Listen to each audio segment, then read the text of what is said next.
नमस्कार दोस्तों, स्वागत है आपका आपके अपने YouTube चैनल पर। आज हम देखेंगे भारतीय साक्ष्य अधिनियम 2023 धारा व उसके शीर्षक। धारा 1 संक्षिप्त नाम विस्तार और प्रारंभ। धारा 2 परिभाषाएं। धारा 3 विवादक तथ्यों और सुसंगत तथ्यों का साक्ष्य दिया जा सकेगा। धारा 4 एक ही संव्यवहार के भाग होने वाले तथ्यों की सुसंगति।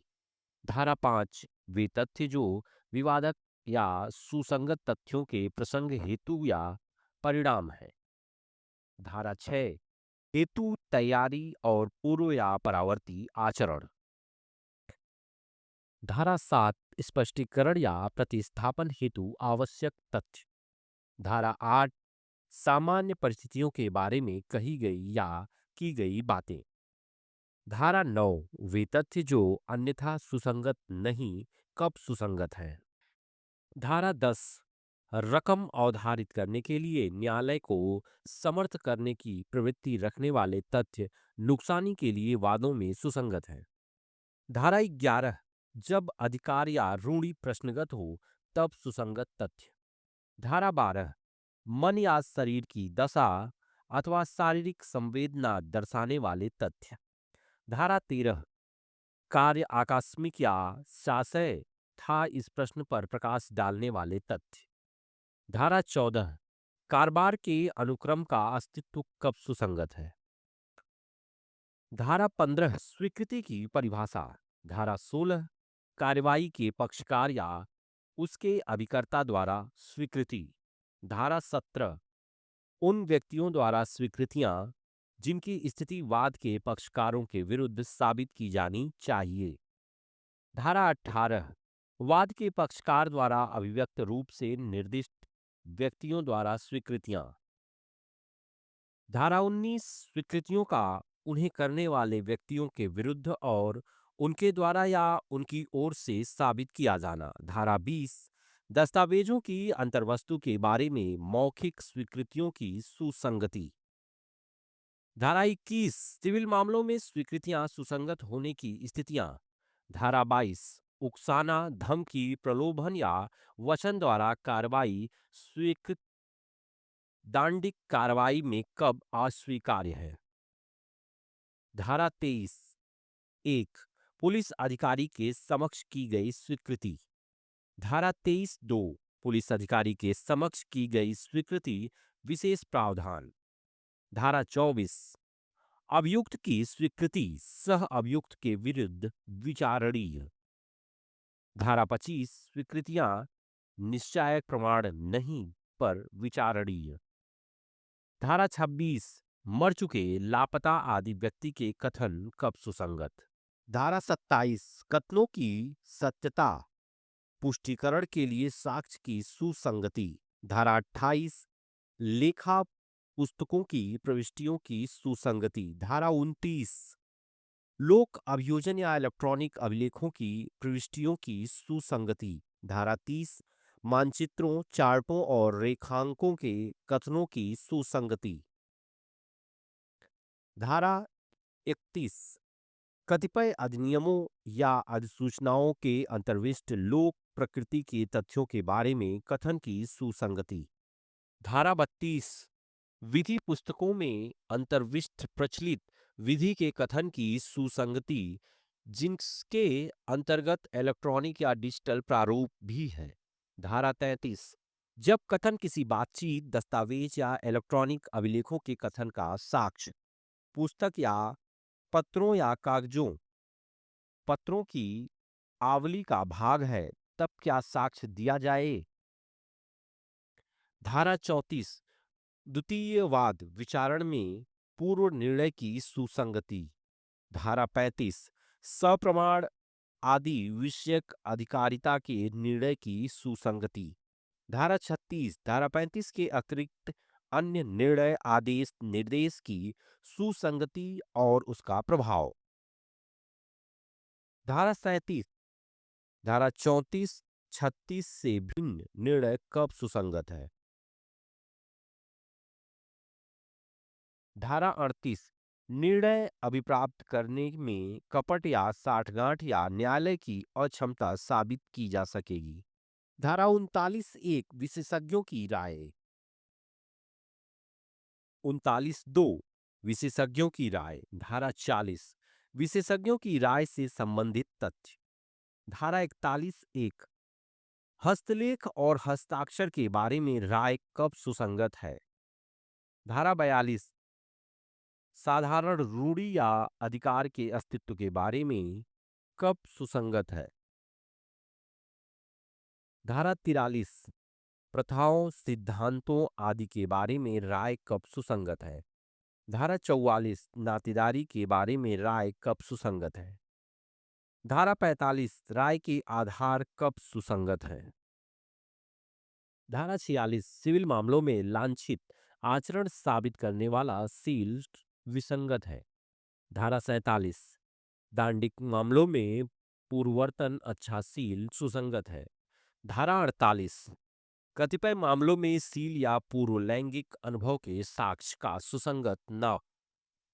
धारा 49 उत्तर में होने के सिवाय पूर्ववर्तन बुरा सील सुसंगत नहीं है। धारा 50 नुकसानी पर प्रभाव डालने वाला सील।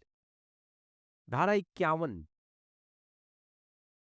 न्यायिक रूप से अवलोकनीय तथ्य साबित करना आवश्यक है। धारा 52 वे तथ्य जिनका न्यायालय न्यायिक अवलोकन करेगा। धारा 53 स्वीकृत तथ्यों को साबित करना आवश्यक नहीं है। धारा 54 मौखिक साक्ष्य द्वारा तथ्यों का साबित किया जाना। धारा 55 मौखिक साक्ष्य का प्रत्यक्ष होना। धारा 56 दस्तावेजों की अंतर्वस्तु का सबूत। धारा 57 प्राथमिक साक्ष्य। धारा 58 द्वितीयक साक्ष्य। धारा 59 प्राथमिक साक्ष्य द्वारा दस्तावेजों का साबित किया जाना। धारा 60 वे दशाएं जिनमें दस्तावेजों के संबंध में द्वितीयक साक्ष्य दिया जा सकेगा। धारा 61 इलेक्ट्रॉनिक या डिजिटल अभिलेख। धारा 62 इलेक्ट्रॉनिक अभिलेख से संबंधित साक्ष्य के बारे में विशेष उपबंध। धारा 63 इलेक्ट्रॉनिक अभिलेखों की ग्राह्यता। धारा 64 प्रस्तुत करने की सूचना के बारे में नियम। धारा 65 उस व्यक्ति के हस्ताक्षर या हस्तलेख का साबित किया जाना जिसके बारे में अभिकथन है कि उसने प्रस्तुत किए गए दस्तावेजों को हस्ताक्षरित किया था या लिखा था। धारा 66 इलेक्ट्रॉनिक हस्ताक्षर के बारे में सबूत। धारा 67 ऐसे दस्तावेजों के निष्पादन का साबित किया जाना जिसका अनुप्रमाणित होना विधि द्वारा अपेक्षित है। धारा 68 जब किसी भी अनुप्रमाणक साक्षी का पता न चले तब सबूत। धारा 69 अनुप्रमाणित दस्तावेजों के पक्षकार द्वारा निष्पादन की स्वीकृति। धारा 70 जब अनुप्रमाणक साक्षी निष्पादन से इनकार करता है तब सबूत। धारा 71 उस दस्तावेज का साबित किया जाना जिसका अनुप्रमाणित होना विधि द्वारा अपेक्षित नहीं। धारा 72 हस्ताक्षर लेख या मुहर की तुलना अन्य से करना जो स्वीकार या साबित है। धारा डिजिटल हस्ताक्षरों के सत्यापन के बारे में सबूत। धारा 74 लोक और प्राइवेट दस्तावेज। धारा 74(2) लोक और प्राइवेट दस्तावेज। धारा 75 लोक दस्तावेजों की प्रमाणित प्रतियां। धारा 76 प्रमाणित प्रतियों को प्रस्तुत करने के द्वारा दस्तावेजों का सबूत। धारा 77 अन्य शासकीय दस्तावेजों का सबूत। धारा 78 प्रमाणित प्रतियों के असली होने के बारे में उपधारणा। धारा 79 साक्ष्य आदि के अभिलेख के रूप में प्रस्तुत दस्तावेजों के बारे में उपधारणा। धारा 80 राजपत्र, समाचार पत्रों और अन्य दस्तावेजों के बारे में उपधारणा। धारा 81 इलेक्ट्रॉनिक या डिजिटल अभिलेख में राजपत्रों के बारे में उपधारणा। धारा 82 सरकार के प्राधिकरण द्वारा बनाए गए मानचित्रों या रेखाचित्रों के बारे में उपधारणा। धारा 83 विधियों के संग्रह और विनिश्चयों की रिपोर्ट के बारे में उपधारणा। धारा 84 मुख्तारनामों के बारे में उपधारणा। धारा 85 इलेक्ट्रॉनिक करारों के बारे में उपधारणा। धारा 86 इलेक्ट्रॉनिक अभिलेखों और इलेक्ट्रॉनिक हस्ताक्षरों के बारे में उपधारणा। धारा 87 इलेक्ट्रॉनिक हस्ताक्षर प्रमाण पत्रों के बारे में उपधारणा। धारा 88 विदेशी न्यायिक अभिलेखों की प्रमाणित प्रतियों के बारे में उपधारणा। धारा 89 पुस्तकों, मानचित्रों और चार्टों के बारे में उपधारणा। धारा 90 इलेक्ट्रॉनिक संदेशों के बारे में उपधारणा। धारा 91 प्रस्तुत नहीं किए गए दस्तावेजों के सम्यक निष्पादन आदि के बारे में धारणा। धारा 92 30 वर्ष पुराने दस्तावेजों के बारे में उपधारणा। धारा 93 5 वर्ष पुराने इलेक्ट्रॉनिक अभिलेखों के बारे में उपधारणा। धारा 94 दस्तावेजों के रूप में लेखबद्ध संविदाओं, अनुदानों तथा संपत्ति के अन्य व्ययनों के निर्बंधन का साक्ष्य। धारा 95 मौखिक करार के साक्ष्य का अपवर्जन। धारा 96 संदिग्ध दस्तावेजों को स्पष्ट करने या उसका संशोधन करने के साक्ष्य का अपवर्जन। धारा 97 विद्यमान तथ्यों को दस्तावेज के लागू होने के विरुद्ध साक्ष्य का अपवर्जन। धारा 98 विद्यमान तथ्यों के संदर्भ में अर्थहीन दस्तावेजों के बारे में साक्ष्य। धारा 99 उस भाषा के लागू होने के बारे में साक्ष्य जो कई व्यक्तियों में से केवल एक को लागू हो सकती है। धारा 100 तथ्यों के दो संवर्गों में से जिनमें से किसी एक को भी वह भाषा पूरी की पूरी ठीक ठाक लागू नहीं होती, उनमें से एक को भाषा के लागू होने के बारे में साक्ष्य। धारा 1 अपठनीय लिपि आदि के बारे में साक्ष्य। धारा 102 दस्तावेजों के निबंधनों में फेरफार करने वाले करार का साक्ष्य कौन दे सकेगा। धारा 103 भारतीय उत्तराधिकार अधिनियम की वसीयत संबंधी उपबंधों की व्ययावृत्ति। धारा 104 सबूत का भार। धारा 105 सबूत का भार किस पर होता है। धारा 106 विशेष तथ्य के बारे में सबूत का भार। धारा 107 साक्ष्य को ग्राह्य बनाने के लिए साबित किए जाने वाले तथ्य को साबित करने का भार। धारा 108 अभियुक्त का मामला अपवादों के अंतर्गत आता है, यह साबित करने का भार। धारा 109 विशिष्ट बात को साबित करने का भार। धारा 110 उस व्यक्ति की मृत्यु साबित करने का भार जिसका 30 वर्ष के भीतर जीवित होना ज्ञात हो। धारा 111 यह साबित करने का भार कि वह व्यक्ति जिसके बारे में 7 वर्ष से कुछ सुना नहीं गया जीवित है। धारा 112 भागीदारों, भूस्वामी और किराएदार, मालिक और अभियुक्तों के मामले में सबूत का भार। धारा 113 स्वामित्व के बारे में सबूत का भार। धारा 114 उन परिस्थितियों में सद्भाव का साबित किया जाना जहां एक पक्षकार का सम्यक सक्रिय विश्वास का है। धारा 115 कतिपय अपराधों के बारे में उपधारणा। धारा 116 विवाहित स्थिति के दौरान जन्म होना धर्मजत्व का निश्चायक सबूत है।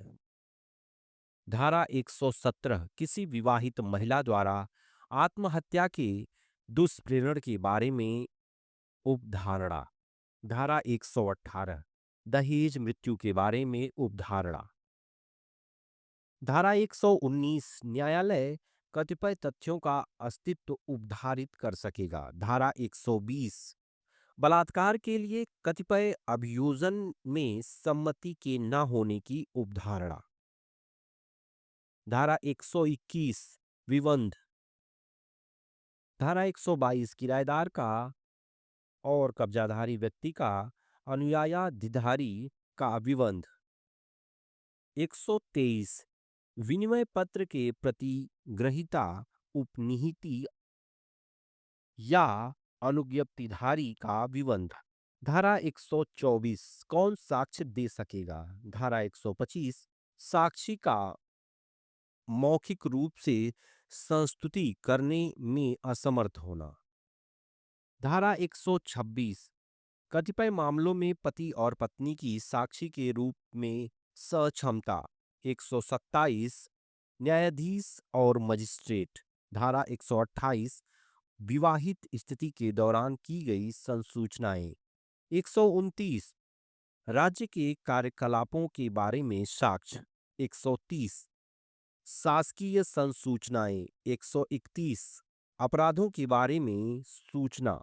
धारा 132 वृत्तिक संसूचनाएं। धारा 132 3 वृत्तिक संसूचनाएं। धारा 133 स्वेच्छया साक्ष्य देने से विशेषाधिकार का अभित्याग नहीं होगा। धारा 134 विधिक सलाहकारों से गोपनीय संसूचना। धारा 135 जो साक्षी पक्षकार नहीं है उसके हक विलेखों को प्रस्तुत किया जाना। धारा 136 ऐसे दस्तावेजों या इलेक्ट्रॉनिक अभिलेखों का प्रस्तुत किया जाना जिन्हें कोई दूसरा व्यक्ति जिनका उन पर कब्जा है प्रस्तुत करने से इनकार कर सकता था। धारा 137 इस आधार पर कि उत्तर उसे अपराध में फंसाएगा साक्षी उत्तर देने से क्षम्य नहीं होगा। धारा 138 सह अपराधी। धारा 139 साक्षियों की संख्या। धारा 140 साक्षियों को प्रस्तुत करने और उनकी परीक्षा का क्रम। धारा 141 न्यायाधीश साक्ष्य की ग्राह्यता के बारे में निश्चय करेगा। 142 साक्षियों की परीक्षा। 143 परीक्षाओं का क्रम। धारा 144 किसी दस्तावेजों को प्रस्तुत करने के लिए बुलाए गए व्यक्ति की प्रति परीक्षा। धारा 145 सील का साक्ष्य देने वाले साक्षी। धारा 146 सूचक प्रश्न। धारा 146 2 और 3 सूचक प्रश्न। धारा 146 4 सूचक प्रश्न। धारा 147 लेखबद्ध विषयों के बारे में साक्ष्य। धारा 148 पूर्व लेखबद्ध कथनों के बारे में प्रतिपरीक्षा। धारा 149 प्रतिपरीक्षा में विधिक प्रश्न। धारा 150 साक्षी को उत्तर देने के लिए कब विवश किया जाए। धारा 151 न्यायालय विनिर्णित करेगा कि कब प्रश्न पूछा जाएगा और साक्षी को उत्तर देने के लिए कब विवश किया जाएगा। धारा 152 युक्तियुक्त आधारों के बिना प्रश्न नहीं पूछा जाएगा। धारा 153 युक्तियुक्त आधारों के बिना प्रश्न पूछे जाने की दशा में न्यायालय की प्रक्रिया।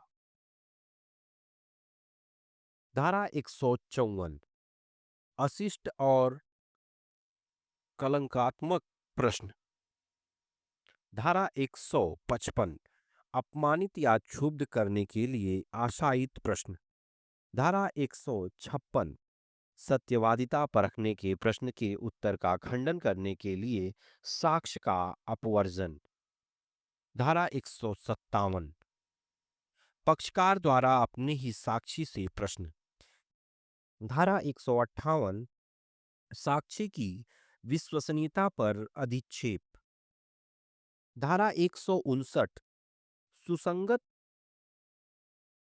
तथ्य के साक्ष्य की संपुष्टि करने की प्रवृत्ति रखने वाले प्रश्न ग्राह्य होंगे।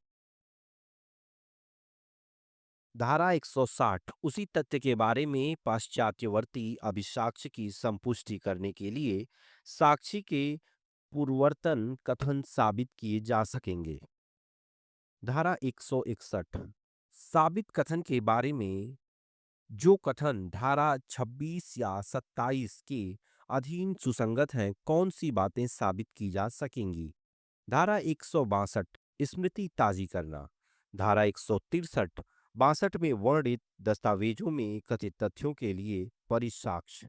धारा 164 स्मृति ताजी करने के लिए प्रयुक्त लेख के बारे में प्रतिपक्षी का अधिकार। धारा 165 दस्तावेजों का प्रस्तुत किया जाना। धारा 166 मंगाए गए और सूचना पर प्रस्तुत किए गए दस्तावेजों का साक्ष्य के रूप में दिया जाना।